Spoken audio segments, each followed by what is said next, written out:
It is the best of times. It is the worst of times.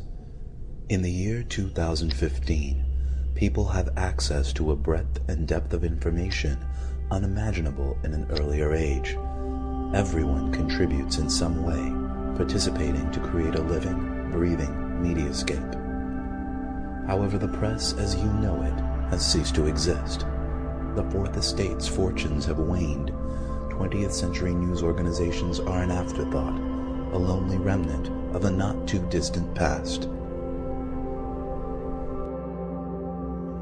The road to 2015 began in the late 20th century.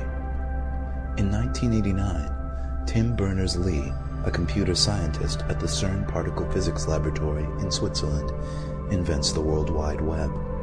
Amazon.com is founded in 1994. Its young creator dreams of a store that sells everything. Amazon's model, which will come to set the standard for internet sales, is built on automated, personalized recommendations, a store that can make suggestions. In 1998, two Stanford programmers unleash Google. Their algorithm echoes the logic of Amazon. It treats links as recommendations, and from that foundation powers the world's fastest and most effective search engine.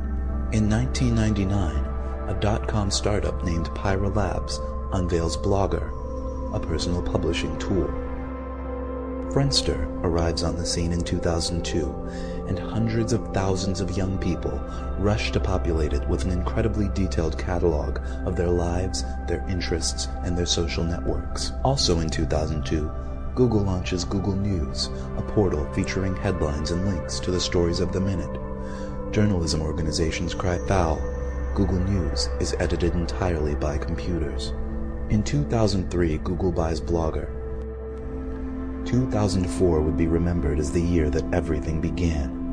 Reason magazine sends subscribers an issue with a satellite photo of their houses on the cover and information custom-tailored to each subscriber inside. Google unveils Gmail with a gigabyte of free space for every user. Microsoft launches Newsbot, a social news filter. Google buys Picasa, a tool for organizing images.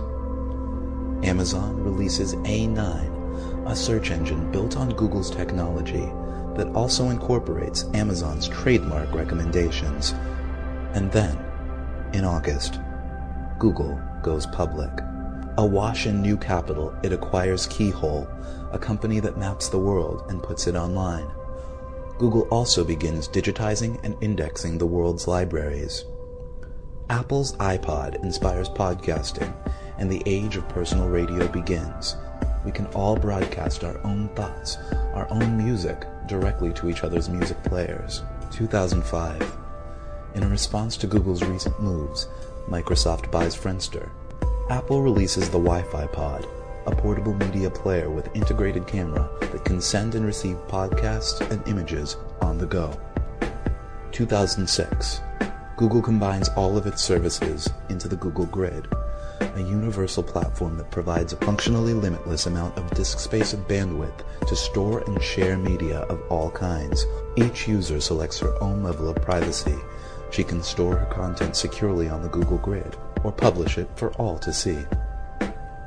It has never been easier for people to make their lives part of the media landscape. 2007. Microsoft responds to Google's mounting challenge with Newsbotster, a social news network and participatory journalism platform. Newsbotster ranks and sorts news based on what each user's friends and colleagues are reading and viewing, and it allows everyone to comment on what they see.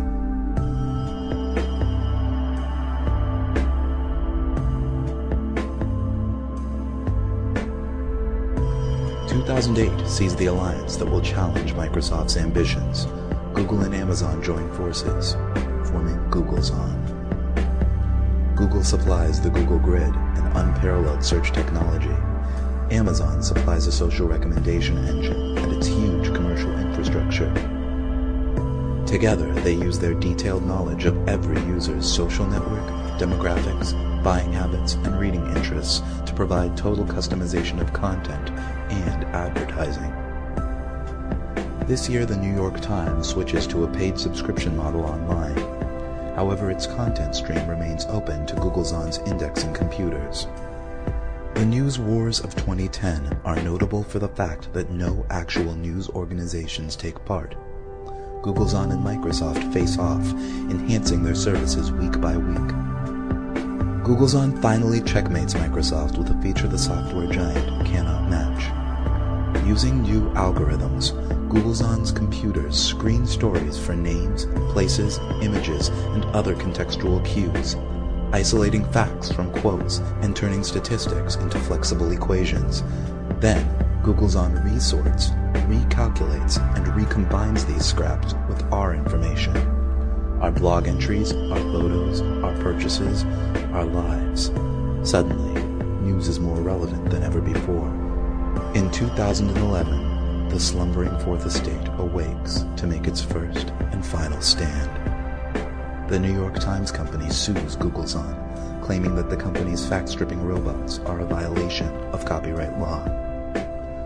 The case goes all the way to the Supreme Court, which, on August 4, 2011, decides in favor of Google's On Sunday, March 9, 2014, Google's unleashes Epic. The evolving, personalized information construct is the system by which our sprawling, chaotic mediascape is filtered, ordered, and delivered. Everyone contributes, and many people get paid, a tiny cut of Google's immense advertising revenue, proportional to the popularity of their contributions. Epic produces a custom content package for each user, using his choices, his consumption habits, his interests, his demographic, his social network to shape the product. At its best, tailored to its savviest readers, Epic is a summary of the world deeper, broader, and more nuanced than anything ever available before. But at its worst, and for too many, Epic is merely a collection of trivia, much of it untrue, all of it narrow, shallow, and sensational. In 2014, the New York Times goes offline. In feeble protest to Google's hegemony, the Times becomes a print-only newsletter for the elite and the elderly. 2015. Pinky Nankani, a refugee from the defunct New York Times digital edition, finds a new journalistic calling. She begins to collect and filter GPS-tagged neighborhood broadcasts. Soon, Pinky's feed is a local lodestone, and more of her neighbors tag their broadcasts with GPS data as they realize they too can be a part of it. Hey, it's me. If you're listening, I think a bunch of us are going to go meet up at Progress Park. We're thinking about doing like a little barbecue. I was thinking if you go to the park, do not bother with 9th Street. There's this big accident at Garfield, and it's all backed up. It's totally a mess. So, Have you guys gone out today? If you haven't gone out today, please go out today. It's an incredible day. Take a look at this.